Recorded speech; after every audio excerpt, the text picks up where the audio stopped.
തൃശ്ശൂർ ഞാൻ ഇപ്പോഴും എടുത്തിട്ടില്ല. തൃശ്ശൂർ അവരെനിക്ക് തന്നു, അത് എൻ്റെ ഹൃദയത്തിലേക്ക് വന്നിരിക്കുന്നു.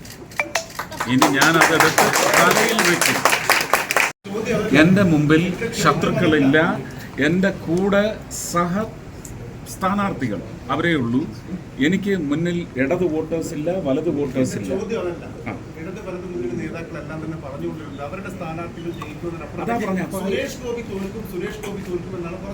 പറഞ്ഞോട്ടെ, ഇനി ഞാൻ അദ്ദേഹത്തെ ഇന്നലത്തെയും മെനഞ്ഞാന്നത്തെയും അദ്ദേഹത്തിൻ്റെ ചില ക്രൗര്യം നിറഞ്ഞ വാക്കുകളുടെ പശ്ചാത്തലത്തിൽ ഇനി ഞാൻ അദ്ദേഹത്തെ ചേട്ടനെന്ന് വിളിക്കില്ല. അദ്ദേഹത്തിനെ ശ്രീ കെ മുരളീധരൻ. അദ്ദേഹം വന്നിറങ്ങിയ ദിവസം പിറ്റേന്ന് നിങ്ങൾ പത്രക്കാരെന്തായാലും ചോദിച്ച റിപ്പോർട്ടറും മനോരമയും ഏഷ്യാനെറ്റും എല്ലാവരും ഉണ്ടായിരുന്നു. എനിക്കിപ്പോഴും ഓർമ്മയുണ്ട്. 3ാം സ്ഥാനത്തേക്ക് പോലും പോവില്ല സുരേഷ് ഗോപി എന്നാണല്ലോ പറയുന്നത്. ഞാൻ പറഞ്ഞു 10ാമത്തെ സ്ഥാനത്തേക്ക് പൊയ്ക്കോട്ടെ, അതിനെന്താ? ഇത് ജനങ്ങളല്ലേ തീരുമാനിക്കുന്നത്. ഞാൻ ആ ജനങ്ങളുടെ തീരുമാനത്തിനാണ് നിന്നത്, ഇടതിൻ്റെയും വലതിൻ്റെയും തീരുമാനത്തിനല്ല. എനിക്ക് നന്നായിട്ടറിയാം, ഇടതിലെയും വലതിലെയും ഒരു രാഷ്ട്രീയം കളഞ്ഞുകൊണ്ടല്ല അവരെനിക്ക് വോട്ട് ചെയ്തിരിക്കുന്നത്. അവരുടെ രാഷ്ട്രീയത്തിലെ അതൃപ്തി അത് വ്യക്തമാക്കുന്ന രീതിയിൽ വമ്പിച്ച എണ്ണത്തിൽ 2 കക്ഷിയിലെയും വോട്ടർമാരെ എനിക്ക് ലഭിച്ചിട്ടുണ്ട്. അവരൊന്നും പക്ഷേ എൻ്റെ പാർട്ടിക്ക് നൽകിയ വോട്ടല്ല അത്. എനിക്ക് നന്നായിട്ടറിയാം, എൻ്റെ പാർട്ടിക്കും അത് നന്നായിട്ടറിയാം. അവരും പറയുന്നുണ്ട്, ഞാൻ പറഞ്ഞ ഒരു ഭൂരിപക്ഷത്തിൻ്റെ എണ്ണത്തിലേക്ക് വന്ന് ചേരുന്നത് ആ വോട്ടുകളായിരിക്കുമെന്ന് പറഞ്ഞിട്ടുണ്ട്.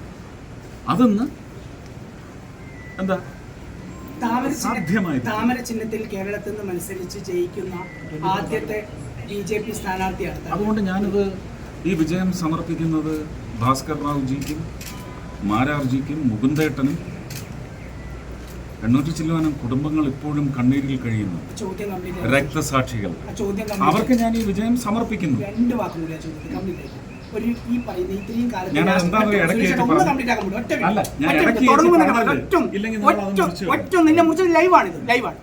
ഈ രാഷ്ട്രീയ നേതാക്കന്മാർക്ക് കഴിയാത്തത് ഒരു പൂർണ്ണമായ രാഷ്ട്രീയക്കാരനല്ലാത്ത സിനിമാ താരത്തിലൂടെ കേരളീയത്തിന് അറിയുന്ന ഒരാൾക്ക് എങ്ങനെ സാധിച്ചു എന്നുള്ളതാണ് ചോദ്യം. അല്ല, അത് പൂർണ്ണമായിട്ട് ഞാൻ അംഗീകരിക്കുന്നു.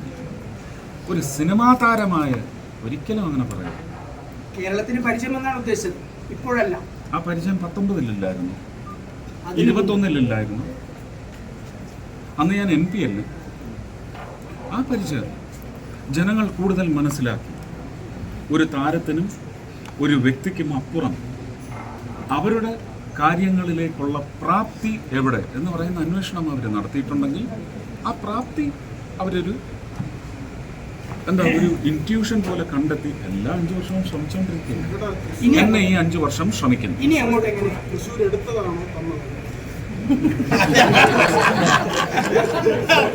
തൃശ്ശൂർ ഞാൻ ഇപ്പോഴും എടുത്തിട്ടില്ല.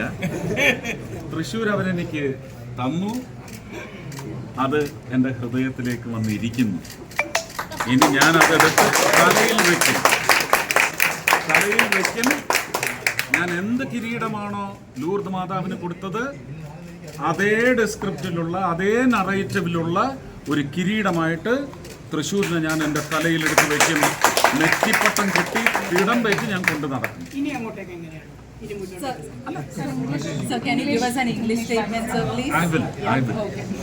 Just let me finish. I am in a certain flow. Don't cut my flow, please. അല്ല, ഇനി അങ്ങോട്ടേക്കെന്ന് പറഞ്ഞാൽ നമുക്ക് അങ്ങനെ പ്ലാനില്ല. ഞാൻ പറഞ്ഞില്ലേ, 5 കൊല്ലത്തെ പ്ലാനിൽ ഒരു 10 മോഡ്യൂൾസ് ഉണ്ട്.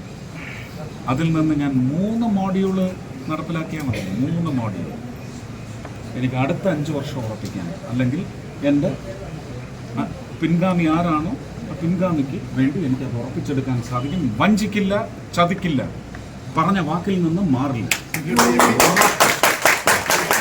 മറ്റവരുടെ മുഷ്ടി ചുരുട്ടല്ല കേട്ടോ. ഒരു മറുപടിയില്ല. അവരൊക്കെ ഇന്ന് സമാധാനമായിട്ട് ഉറങ്ങാൻ സാധിക്കും. അതുകൊണ്ടാണ് ഞാൻ പറഞ്ഞത് നേരത്തെ ഉന്നയിച്ചത്. ഞാൻ എൻ്റെ നേതാക്കളോട് 2 പേരോടും പറഞ്ഞു.